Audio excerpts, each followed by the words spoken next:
Hello friends, welcome to Shanu Prasad mini vlogs. ఈరోజు recipe వచ్చి బీరకాయ చట్నీ చేస్తున్నాను. చూసారు కదా ఫ్రెండ్స్, ముందుగా పెట్టుకున్న ఇంగ్రీడియంట్స్ అంతా ప్యాన్ పెట్టుకొని అందులో రోస్ట్ చేసుకోవడానికి వేసుకోవాలి.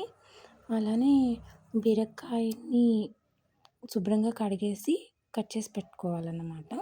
చూసారు కదా, ఆల్మోస్ట్ ఇప్పుడు మనం ప్యాన్లో పెట్టుకున్న ఇంగ్రీడియంట్స్ అంతా రోస్ట్ అయిపోయాయి.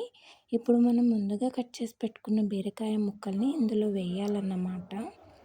ఫ్రెండ్స్, మీరు నా ఛానల్ని ఫస్ట్ టైం చూస్తున్నట్లయితే సబ్స్క్రైబ్ చేసుకోండి ఫ్రెండ్స్. చూసారు కదా, ఇది నేను రోస్ట్ చేస్తున్నాను. ఓకే, ఇప్పుడు నేను టమాటోస్ కూడా కట్ చేసి పెట్టుకున్నాను. ఇప్పుడు అవి కూడా ఇందులో వేస్తున్నాను. ఈ రెండు కొంచెం దగ్గరగా అయిన తర్వాత ఇందులో కొంచెం పసుపు, అలానే చిన్న సైజ్ చింతపండు వేసుకోవాలి.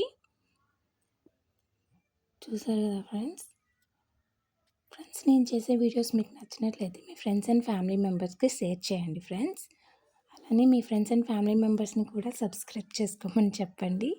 చూసారు కదా ఫ్రెండ్స్, ఇది బాగా రోస్ట్ అయిపోయింది. ఇప్పుడు నేను మిక్సీకి పెట్టుకుంటున్నా. అది కొంచెం చల్లారిన తర్వాత చూసారు కదా, ఇప్పుడు దీన్ని పోపు పెట్టుకోవాలన్నమాట. పోపుకి నేను రెడీ చేస్తున్నాను.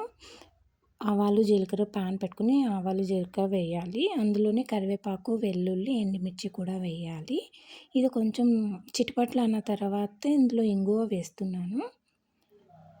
చూసారు కదా ఫ్రెండ్స్,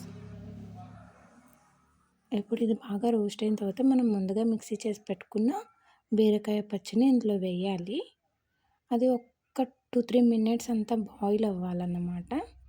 బాయిల్ అయిన తర్వాత స్టవ్ ఆఫ్ చేసి సర్వ్ చేసుకుంటే ready. Thank you for watching friends. ఇలానే నా ఛానల్ని సపోర్ట్ చేయండి. Thank you.